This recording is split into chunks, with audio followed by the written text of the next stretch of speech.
My sister looked at me like I was dirt and said, "You'll never be better than me." That moment changed everything. Something inside me cracked, but not in the way she expected. She thought I'd break down.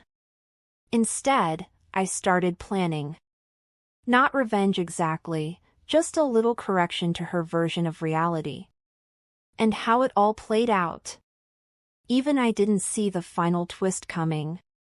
My name is Abigail, and for most of my life, I lived in the shadow of my older sister, Olivia. It wasn't just that she was older by 2 years. It was that everything she touched seemed to sparkle, and everything I did seemed invisible by comparison. From the moment we were kids, it was like the world had decided she was the sun, and I was a dim street lamp. Necessary, maybe, but easily forgotten. Olivia was the favorite. That's not just something I imagined, it was obvious in the way people spoke to her. Teachers would light up when she entered a room. "Oh, Olivia, your routine at the recital was breathtaking. Olivia, you're such a natural leader." Even my parents weren't subtle. My mom once introduced us at a family party by saying, "This is my daughter Olivia, our little star, and this is Abigail. She's quiet." I remember standing there with a paper plate full of potato salad, wondering if anyone else felt that jab. I did. She was the one who could do no wrong. Literally. Olivia could break curfew, roll her eyes at Dad, skip chores, and somehow, it turned into a joke. "That's just Olivia being Olivia," they'd say with a laugh.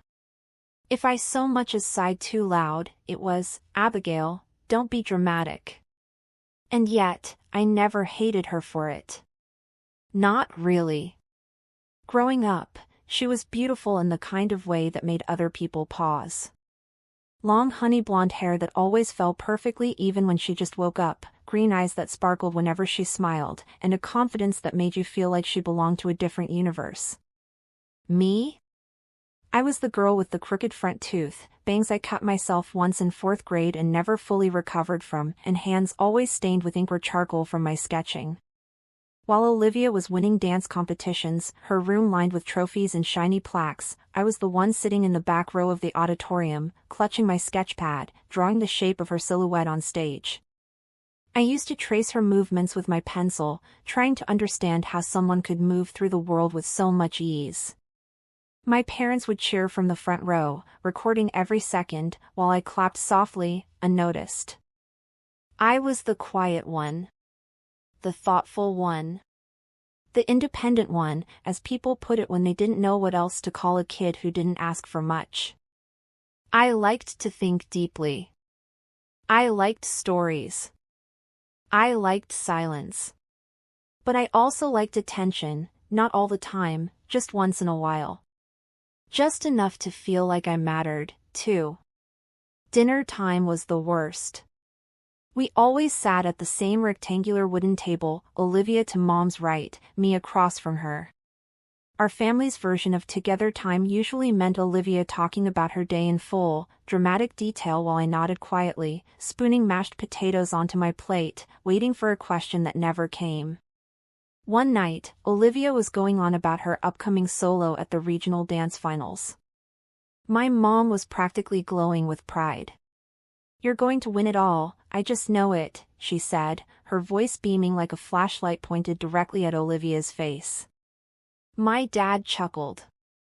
"Make sure you leave some room on the shelf for another trophy." I sat back in my chair, fork paused midair, wanting to mention that I'd been chosen to have a drawing published in the school's literary magazine. But it felt small. Unworthy. So I said nothing. I remember the way the chicken tasted dry that night, but I kept chewing anyway, trying to swallow both the food and the feeling of not being seen. I didn't mind, not at first. In fact, I used to tell myself it was better this way. Less pressure. Less noise. Olivia needed the spotlight like a flower needed sunlight. I was fine in the shade. Or so I thought. But something started to shift inside me as we got older. It was subtle at first, just little moments where I'd catch her watching me. Not the sisterly kind of glance, but a sharper one. Calculating. Like she was trying to figure something out. One time, I caught her flipping through my sketchbook when she thought I wasn't home. She just laughed when I walked in and said, I was curious. You're actually pretty good. Pretty good. That was Olivia's version of a compliment. Still, I held on to it. I always wanted her approval, more than I wanted anyone else's. Even when she dismissed me, I clung to the scraps. She was my sister. We shared a bathroom, a childhood, 1,000 late-night secrets whispered under blankets. There were good moments, 2 nights when we stayed up watching movies, both laughing until we cried. Those memories were real. But they always came with strings attached. She was the star. I was the placeholder. I remember the way she walked into rooms like she owned them. Her heels always clicked perfectly on the tile, her shoulders back, chin up, eyes scanning for whoever might be watching. I remember the way people changed when she entered the room, smiles wider, voices brighter. It was like her presence demanded attention without even trying. And me? I got used to shrinking. To making space. But everything changed the night I turned 17. It was supposed to be a small birthday, just family, pizza, and cake in the dining room. My dad had picked up a chocolate cake with white frosting and those 2 sweet edible roses I always secretly hated. Olivia made a big deal about being too full to finish her slice, even though she took the largest piece. Typical. After the candles were blown out and the plates started piling up, my parents began cleaning the kitchen. Olivia leaned against the hallway wall, arms crossed, watching me with that same curious expression she wore when flipping through my sketchbook. 17, she said, smirking. You're getting old. I rolled my eyes, smiling half-heartedly. Yeah, thanks. There was a pause, longer than it needed to be. And then she tilted her head, eyes narrowing slightly. You're good at drawing, Abby, she said, the words floating out casually, like they didn't matter.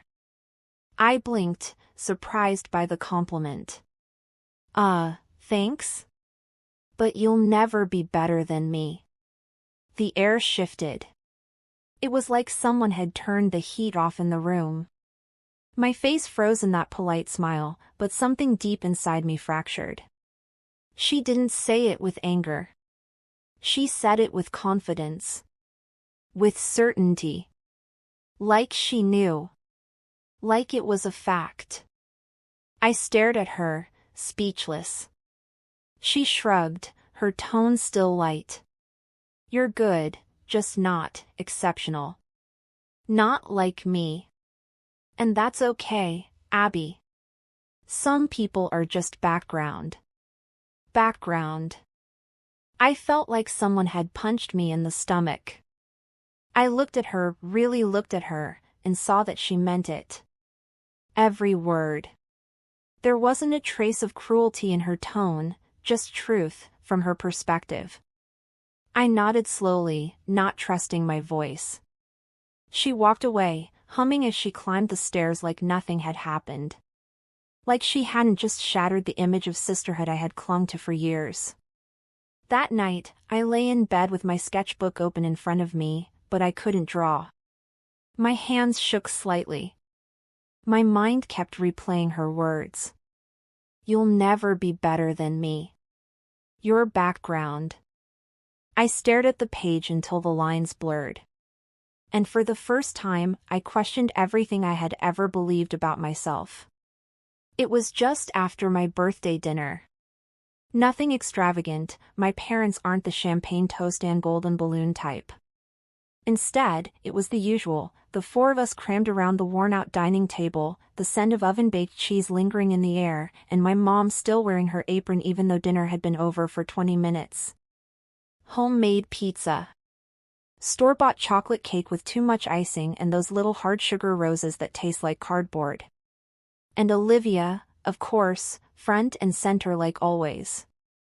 Her voice carried through the kitchen as she talked about something she saw on TikTok, and as usual, everyone listened. Me? I quietly picked the olives off my slice of pizza, pretending not to notice the way my dad laughed a little too hard at her story or how my mom tilted her head toward Olivia with that familiar look of soft admiration. It was my 17th birthday. You'd think that would matter. You'd think, just for one evening, I might get to be the one who was seen, heard, celebrated. But Olivia's presence is like a storm in a quiet room. She sweeps in, grabs the air, and leaves no space for anyone else to breathe. As the evening wound down and my parents cleared the dishes, I stood from the table, plate in hand, already mentally planning how I'd disappear to my room for the night. I didn't expect anything more. I didn't ask for a speech or presents or some grand toast in my honor. I'd learned not to hope for those things. But just as I was about to leave the room, Olivia's voice cut through the clatter of dishes. "Hey, Abby," she said, her tone light, playful. The kind of voice she used when she was pretending to be nice, which always meant something bad was coming. I turned, eyebrows raised. Yeah. She was leaning casually against the hallway wall, arms folded across her chest, one foot propped behind the other like she was posing for a photo. Her hair, golden and glossy, fell over one shoulder in those effortless waves I could never replicate, no matter how many tutorials I watched. She gave me a smile, that infuriating Olivia smile, too sweet to trust. "You're good at drawing," she said, her head tilting slightly, as if she were offering me a rare gift. I blinked, caught off guard. My lips curled into a faint, cautious smile. "Thanks." And then she ruined it. "But you'll never be better than me," she added, flipping her hair over her shoulder with a soft flick. "You're not special." The words landed like a slap. Sharp. Direct. Smothered in honey, but poisoned at the core. I felt it instantly, my chest tightening, like my lungs forgot how to work. I stood there, frozen, while she looked at me with the same casual confidence she wore everywhere she went. That cool, unshakable certainty that she was, in every possible way, superior. I laughed. Or at least, I tried to. It came out wrong. Forced. Thin and brittle, like glass about to shatter. "Okay," I said, voice catching slightly in my throat. "Good talk." She just shrugged, turned, and walked up the stairs like she'd said something completely normal. Like she hadn't just carved something into me I'd spend the rest of the night trying to erase.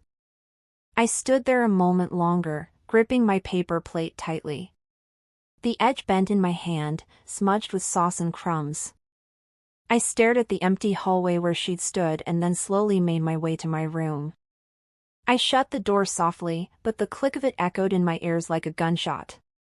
Inside, the air felt heavier somehow. Stale. Like even the walls had overheard what she said. I dropped the plate in the trash bin and crossed the room, sinking onto my bed like the weight of her words had pressed me down. My sketchbook sat on my desk where I'd left it earlier. Open to a half-finished drawing, something I'd started the night before, a girl with wings breaking free from a cage. It had felt powerful when I drew it. Now, it just looked childish. I stared at it for a long time. Her voice was still echoing in my mind, soft but sharp. "You're not special." It played over and over like a cruel lullaby. I imagined her saying it again. In front of our parents. In front of my art teacher. In front of the one brand that had just liked my illustration post the day before. I tried to tell myself it didn't matter. That she was just being Olivia. But it did matter. Because no matter how many times I told myself I didn't care what she thought, deep down, I did. She was the one who always won. The one people listened to. If she said I wasn't special, would everyone else believe it too? A part of me wanted to scream. Another part wanted to crawl under my blanket and disappear. I hated how easily her words got inside my head, how they slithered into the quiet corners of my self-doubt and made themselves at home. I reached for my sketchbook and pulled it into my lap. My fingers brushed over the rough texture of the page, the edges curled from hours of use.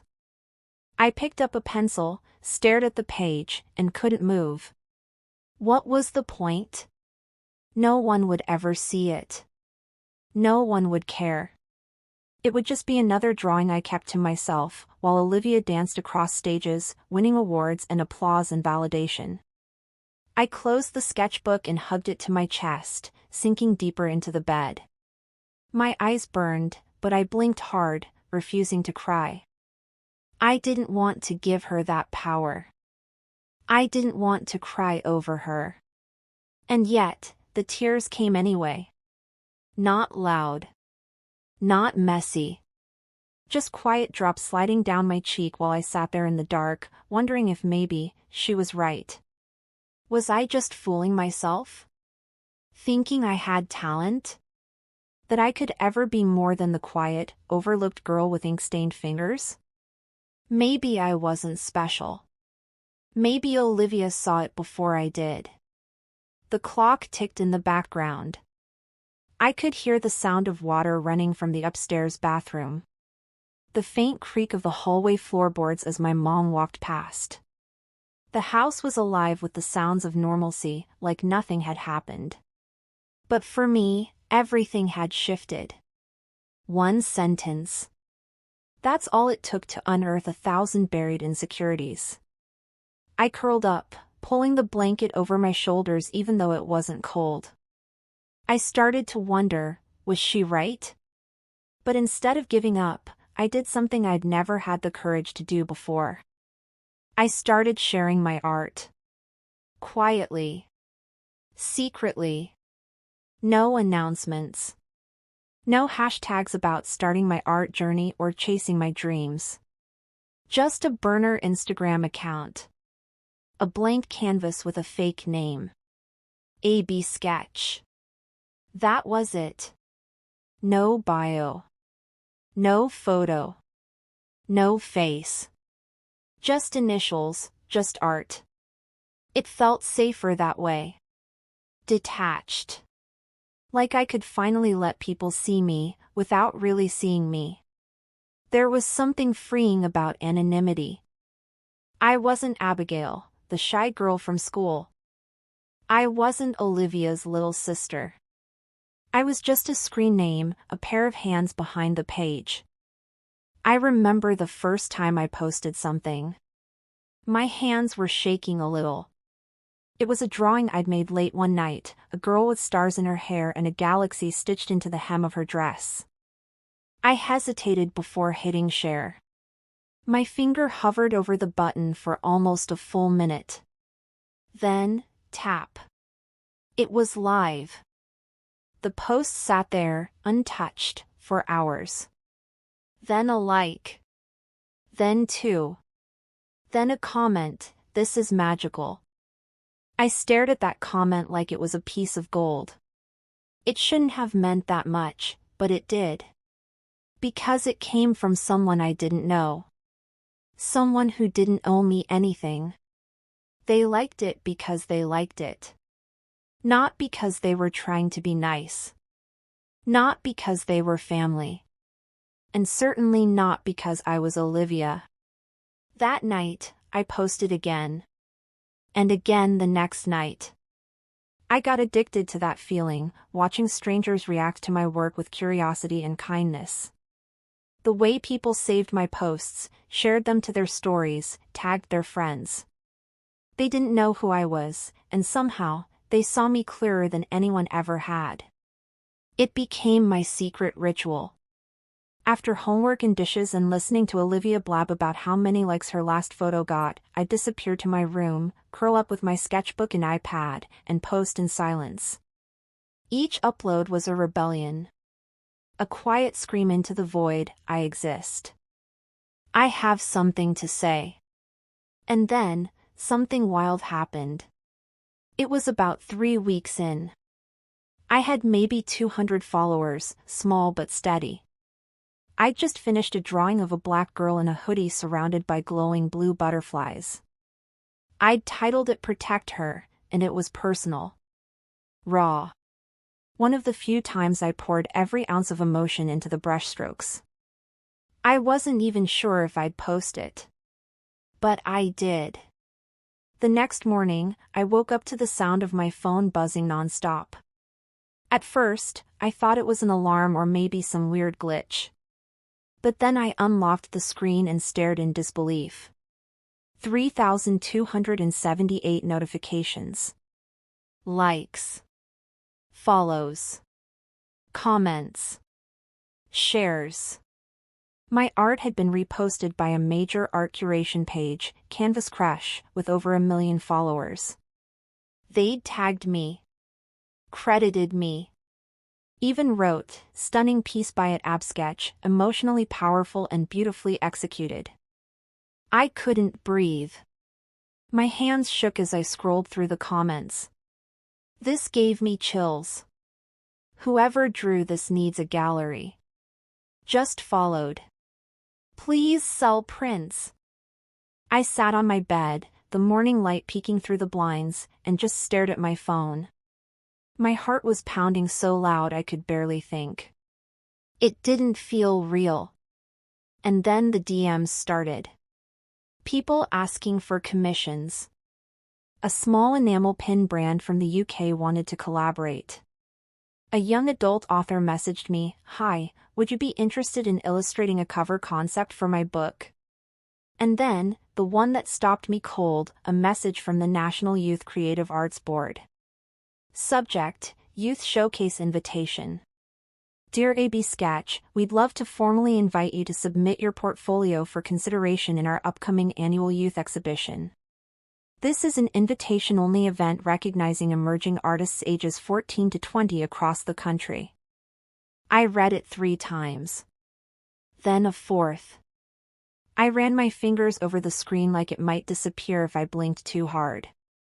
I'd always imagined what it might feel like to be discovered. I just never thought it would happen like this. Not from the shadows. Not through a ghost name I made up at 2 a.m. in my pajamas. I wanted to scream. Cry. Dance. But instead, I just smiled. For the first time in my life, I felt like me. Not Olivia's sister. Not the quiet one. Just me. I didn't tell anyone, not even my parents. I wasn't ready for that. I wanted to keep this mine a little longer. My secret success. My private rebellion. But secrets don't stay secret forever. Especially not when Olivia's involved. I should have known she'd noticed something. It started with little things. She glanced at my phone more often. Asked weird questions like, "Why are you always on Instagram lately?" or "What are you working on in that sketchbook?" Her voice was always laced with sugar, but the look in her eyes was sharp. Suspicious. Then, one afternoon, she barged into my room without knocking, something she hadn't done in years. I slammed my sketchbook closed. Too late. She smirked, leaning against the doorframe like she owned the place. "You're always drawing these days," she said. "Trying to be like Banksy or something?" I didn't answer. She stepped inside, her eyes flicking to my iPad. "What's the big secret?" I shrugged. "Nothing. Just sketching." She walked over, grabbed a pillow, and flopped onto my bed without asking. "Well, you should show Mom and Dad." They always say you're the creative one, you know. I wanted to laugh at that. Now I was the creative one? But I stayed quiet. She stayed longer than usual that day, watching me with an expression I couldn't read. That was the beginning of it. Within a week, Olivia started acting strange. She followed a bunch of art pages out of nowhere. Started doodling in a little notebook she carried around like it was some kind of prop. Then one day, she cornered me at breakfast. "So, I started an Instagram art account," she said casually, like she was announcing she'd bought new lip gloss. My spoon froze midair. "You did?" I asked. She nodded, taking a sip of her smoothie. "Yeah. It's just for fun. Everyone's posting art these days." I figured, why not? I forced a smile. "Cool." She smiled back, too sweet. Too wide. Later that night, I looked up her page. She'd named it liveart_official. Only 4 posts, but something about them made my stomach twist. Her style was eerily similar to mine. Not identical, but the colors, the layout, the quotes she chose, even the way she photographed her drawings on textured backgrounds. It felt copied. I told myself I was being paranoid. That art was subjective. That maybe we just liked similar aesthetics. But I knew Olivia. I knew how she operated. She wasn't about art. She was about attention.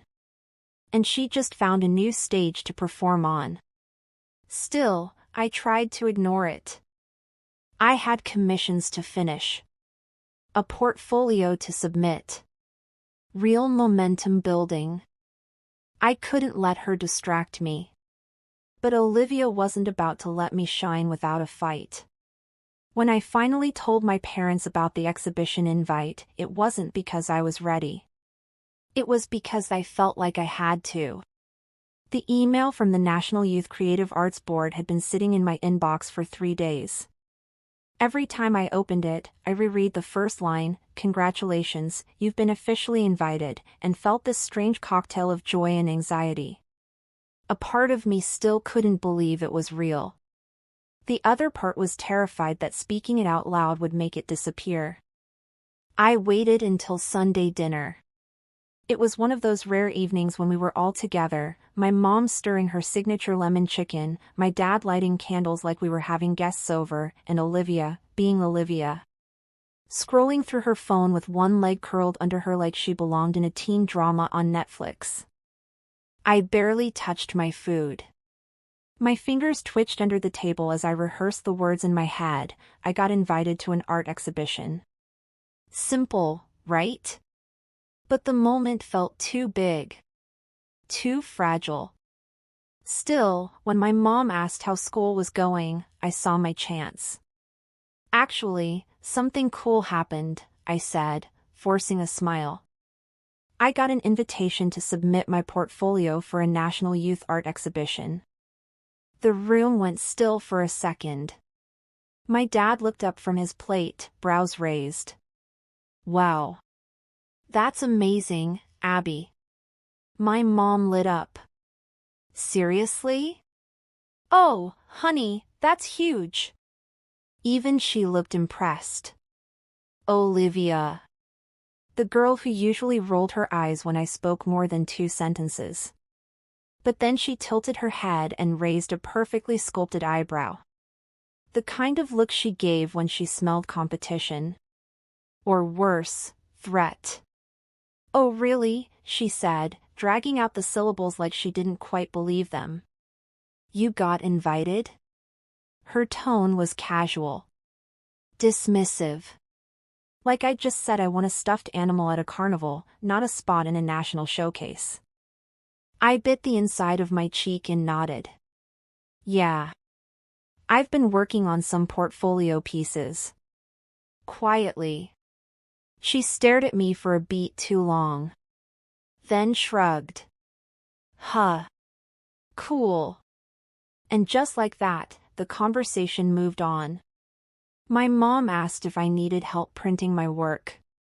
My dad suggested we go to the art supply store next weekend. But Olivia stayed quiet, her eyes flicking back to her phone. I could almost see the wheels turning. And that's when I should have known. 3 days later, she launched an art account on Instagram. I only found out because she announced it loudly from the living room, holding her phone up like it was a trophy. "Guess who's an artist now?" she said, grinning. "Follow at Live Sketches for my journey." My heart dropped. I tried not to jump to conclusions. I mean, people can be inspired by others, right? Maybe she really wanted to try art. Maybe it had nothing to do with me. But curiosity got the better of me. That night, I pulled up her page. And what I saw made my stomach twist. The color palette was nearly identical to mine, soft pastel backgrounds, warm lighting. She had used the same filter I used for my work in progress posts. One of her illustrations featured a character with floating, glowy hair, just like the one I'd posted last week. And the captions? They weren't just similar. They were mirrored. She'd even copied one of my favorite art quotes and posted it as if it were her own, "Your story matters, even in pencil." I sat back in my chair, staring at the screen. At first, I didn't feel angry. Just stunned. Hollow. Like someone had opened a drawer inside me and dumped everything out without asking. I gave it a day. Then another. But by the end of the week, I couldn't keep it in anymore. I confronted her. She was in the kitchen, sipping green tea like she was royalty, scrolling through her notifications with a satisfied smirk. "Hey," I said, trying to keep my voice steady. "I saw your art page." She glanced up, totally unfazed. "Oh, cool, right?" I paused.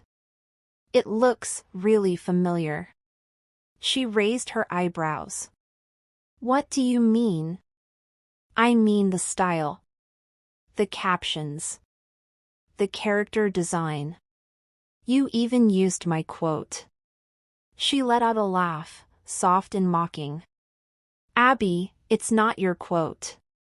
You didn't invent it. I saw it on Pinterest ages ago." I clenched my jaw. "Still. You're literally copying my aesthetic." She rolled her eyes, setting down her mug. "It's not copying. It's inspiration. And besides, it's not like you invented art, Abigail." There it was. That tone. That smug, simmering voice she used when she wanted me to feel small. I wanted to scream. But instead, I said nothing. I just turned and walked out, hands trembling at my sides. That night, I didn't sleep. I just laid in bed, replaying the conversation over and over. I tried to convince myself it didn't matter, that real talent would shine through. That what I was doing spoke for itself. But it was hard. So hard. Because no matter how many followers I gained, no matter how many commissions came in, there was still this ache inside me. This need to be seen not just by strangers, but by them. My family. The people who always overlooked me. And then, things got worse. 2 weeks before the exhibition deadline, I heard her on the phone, loud, laughing. "Yeah, I'm applying to this National Youth Art Contest," she said, pacing through the hallway. "Apparently it's super exclusive. They invited me directly." My ears rang. I got up from my desk, walked to my door, and just stood there, heart pounding. She wasn't even hiding it. She was going to apply. To my contest. And make it sound like it was her idea. I waited for her to come back upstairs. Then I asked, calmly, "You're applying to the same exhibition?" She looked at me, completely unapologetic. "Yeah." "Why?" "You didn't get invited." She shrugged. "So?" "I emailed them. Sent a portfolio. They said I could submit." "Doesn't really matter how you get in, does it?" I blinked. "You're not even serious about this," I whispered. "You just want to beat me." Her expression didn't change. "Maybe I just want to try something new. Or maybe I don't like the idea of you suddenly thinking you're better than me." That hit like a punch in the chest. She turned and walked away without another word. And I stood there, angry, numb, confused. For the next few days, the house was a battlefield of silent stares and fake smiles. My mom complimented Olivia's creative side without even knowing the full story. My dad said it was nice to see us both doing something artistic. They had no idea. I worked harder than ever, drawing late into the night, pushing every ounce of emotion into my submission. I poured my soul into those pieces. Every line, every shadow. I wanted the judges to feel something. To see me. And then the day came. The finalist list was posted online. I held my breath as I clicked the link, scrolling down with a pounding heart. There it was. Olivia Langford, finalist. I blinked. Scanned the list again. My name wasn't there. What? Panic rose in my chest like fire. I refreshed the page. Read it again. And again. No Abigail Langford. Just Olivia. And that was the moment, the exact moment. I realized just how far she was willing to go. Olivia made it onto the finalist list. I didn't. I stared at the glowing screen in front of me, blinking back disbelief like I'd just misread something. But the words didn't change. My name wasn't there. The list had been posted on the official Youth Art Showcase website, a simple page with a white background, black font, and a header that read, "Congratulations to our national finalists." Under the digital illustration category, there she was. Olivia Langford, finalist. No mention of Abigail Langford. No AB sketch. Nothing. At first, I thought maybe it was a mistake. A glitch. Maybe I'd submitted to the wrong email or missed a form.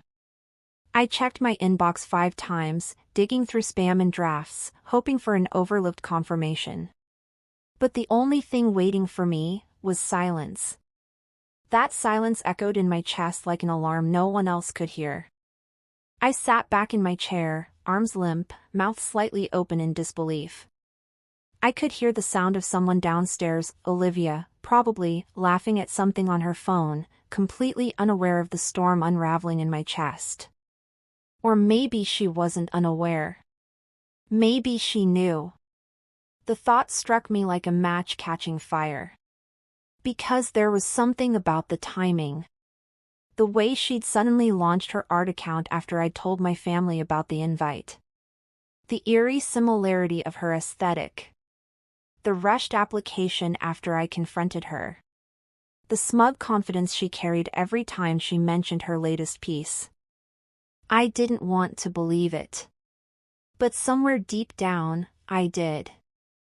I was still staring at the screen, trying to quiet the war in my head, when a new email notification popped up.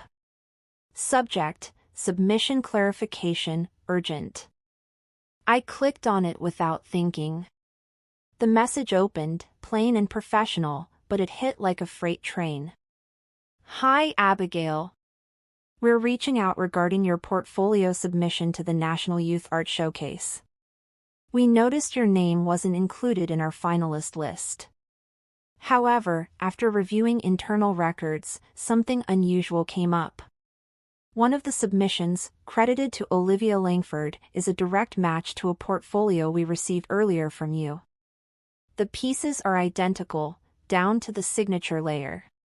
We'd appreciate your urgent clarification. Who is the original creator of these works? Thank you. The Nika's team. I stared at the screen, unmoving, as the words sank in. Direct match. Signature layer. I couldn't breathe. My hands slowly lifted to my face, fingertips pressing into my cheeks as if grounding myself in reality. But I was already spiraling, my mind a mess of confusion, horror, and fury. She hadn't just borrowed from me this time. She'd taken my actual artwork. Scanned my sketchbook. Used my layers, my digital brushes, my entire submission, and passed it off as hers. She stole from me. I slammed the laptop shut, my breath catching in my throat.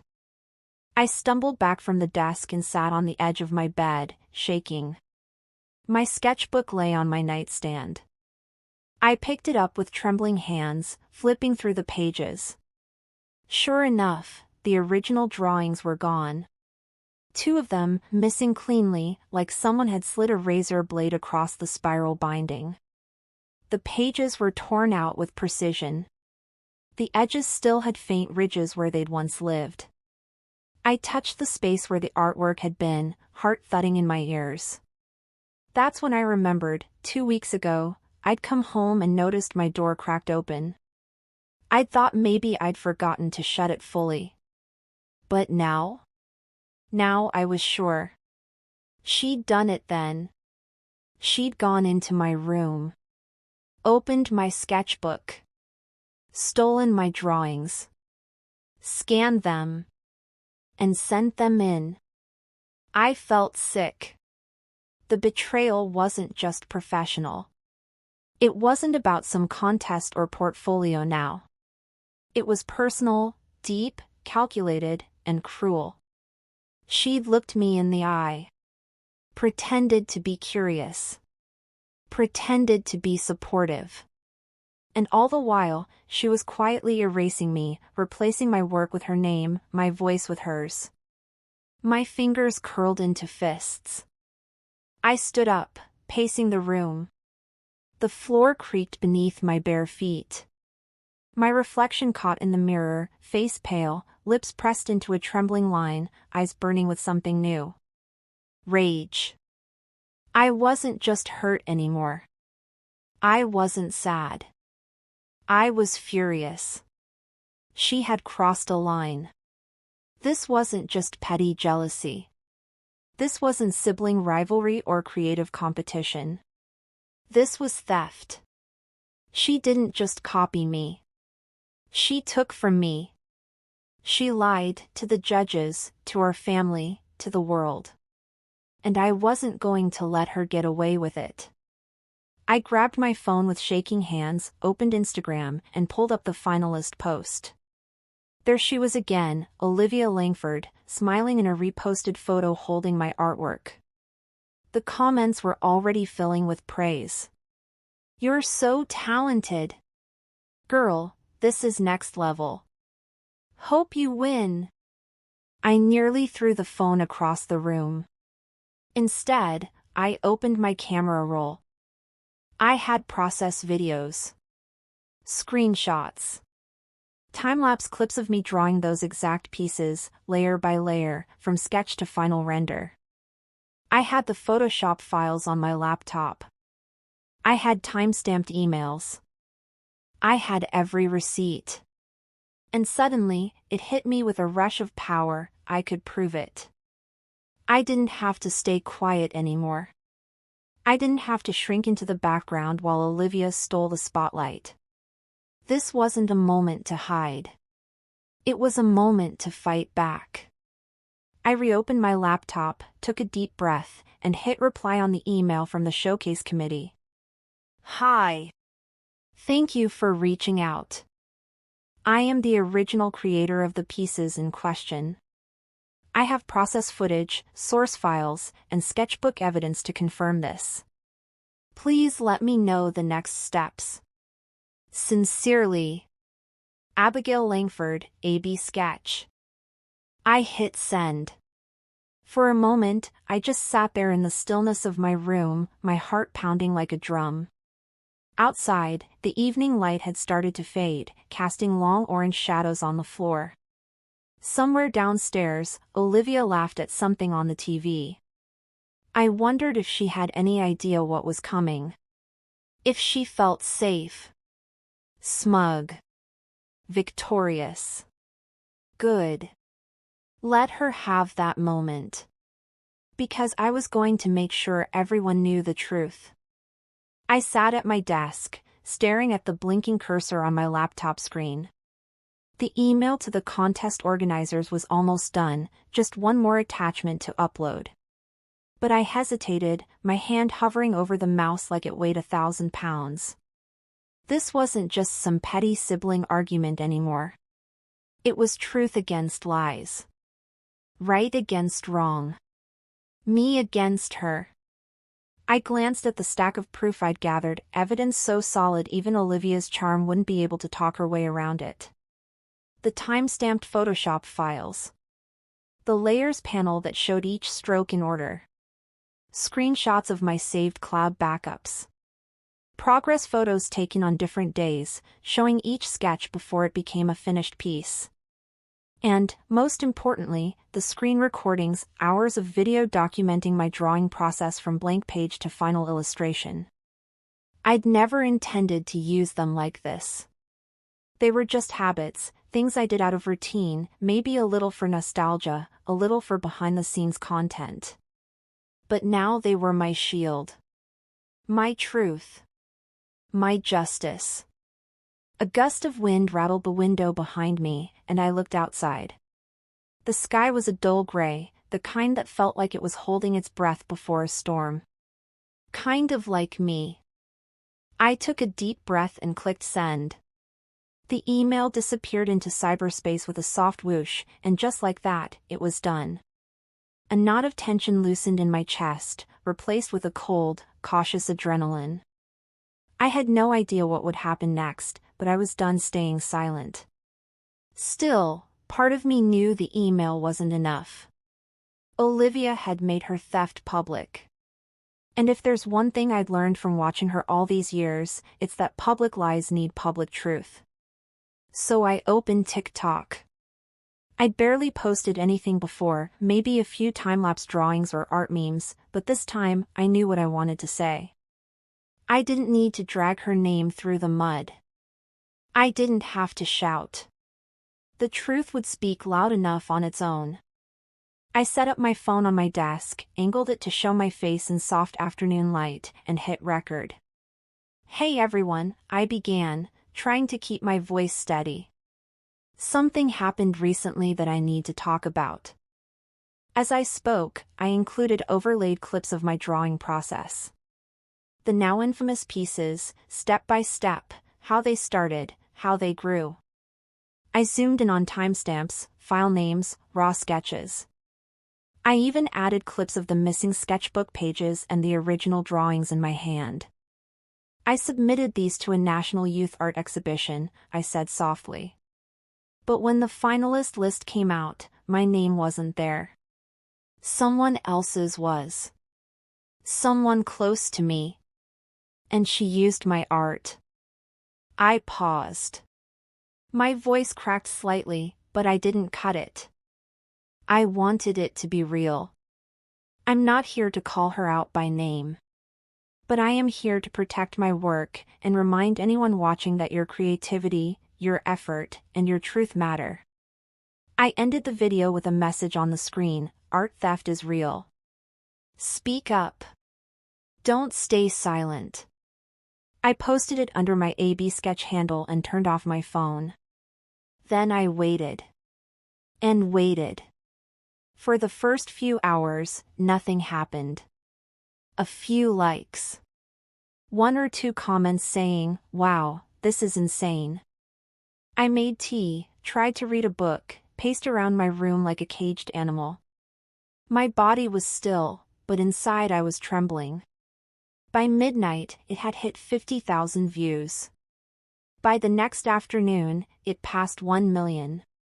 Comments poured in like rain on glass, angry, empathetic, supportive.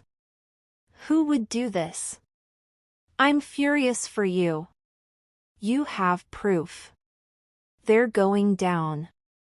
Art theft in 2025 is still theft. Period. And then came the detective work. People started connecting the dots. They pulled screenshots from Olivia's now private Instagram page. Compared her work to my TikTok frame by frame. They found the reposts she bragged about. They noticed her sudden silence. And they were not kind. By the time the second day rolled around, everything had changed. The contest organizers emailed me back. Hi, Abigail.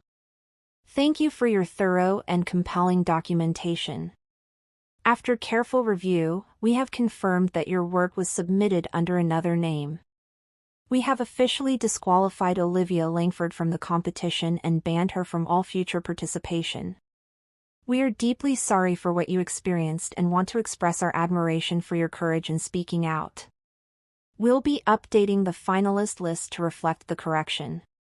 Sincerely, the Nika's team. I read the message 3 times. Then I cried. Not because I was sad, but because, for once, someone believed me. Someone saw me for who I really was, not the quiet girl in the background, but an artist. A fighter. Someone worth defending. The fallout came fast after that. Her Instagram art page? Gone. Her follower count? Dropped by thousands in hours. Brands that had commented on her posts? Deleted their replies. Unfollowed her. One even released a statement, "We do not support plagiarism or the theft of creative work. We've cut all ties with the account in question." Our mutual school friends started whispering. Some messaged me privately. I'm so sorry, Abby. I had no idea. I should have known something was off. She always hated when you got attention for your drawings. And Olivia? She went silent. She didn't try to explain. Didn't post a video. Didn't even text me. But that wasn't the end. The real shock came 2 days later. I was lying on my bed, scrolling through TikTok comments, when a new notification popped up, one that made my breath catch. DM, from @NY Art Collective Official. I clicked it open, hands trembling slightly. Hi, Abigail.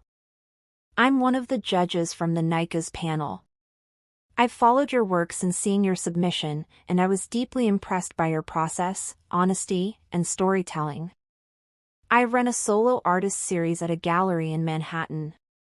We offer up-and-coming young creatives a chance to showcase their work in a spotlight format. If you're open to it, I'd love to offer you a gallery slot, your own show, your name on the walls, your work on display. Let me know if you'd be interested. We'd be honored to have you. I couldn't believe it. A solo show. In New York. Me. Not Olivia. Not someone pretending to be me. Just me. I stared at the message for so long my screen dimmed. Then I screamed.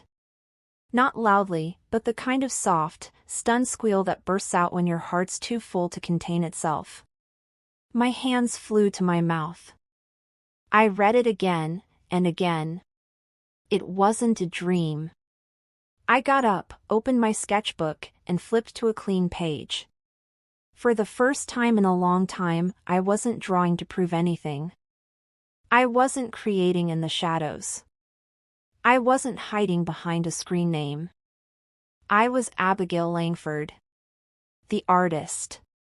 And everything she tried to steal? It came back to me. The night of my gallery debut was cold and electric. The city was alive in a way I'd only seen in movies, taxi horns in the distance, warm glows behind tall glass buildings, the quiet hum of conversation as people shuffled from sidewalk to storefront. I stood outside the gallery entrance, heart pounding beneath my fitted black coat, staring at the glowing white sign above the door. Abigail Langford, uncovered. My name. Not a username. Not a tag hidden in fine print beneath someone else's work. Mine, bold and backlit, shining out into the New York night like a lighthouse after a long storm.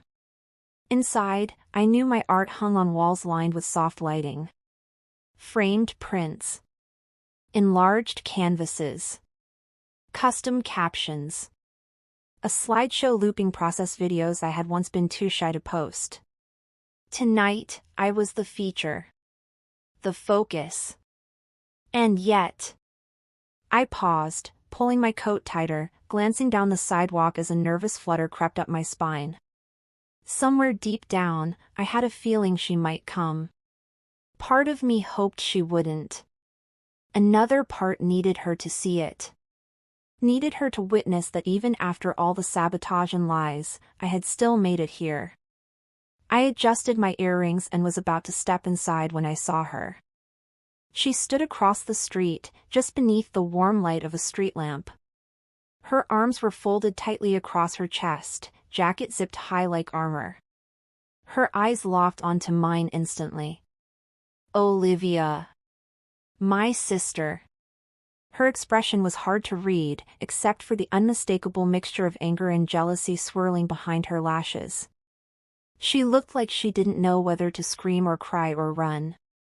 For a moment, we just stared at each other across the space between us, two girls with the same last name, raised in the same house, now standing on opposite sides of a truth that could never be undone.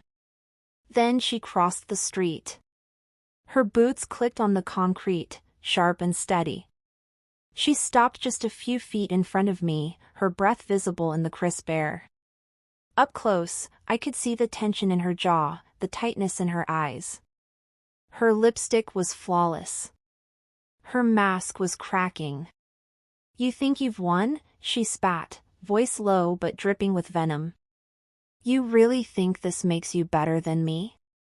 I stayed silent for a beat, letting her words hang in the air like fog. A few people passed by behind us, glancing curiously but not stopping. She stepped closer. Don't act like you didn't make this personal.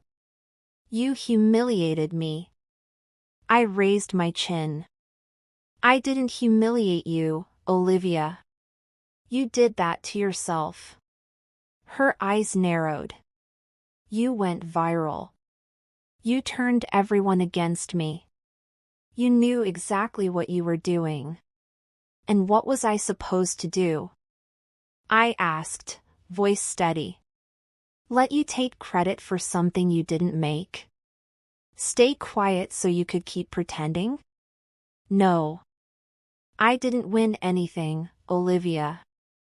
I paused. Took a breath. And then looked her dead in the eye. I earned it. Her jaw clenched. I could see her blinking faster now, like she was trying to keep tears from forming. Her nostrils flared. But she didn't say anything. Not a word. I didn't wait for her to. I turned and walked into the gallery.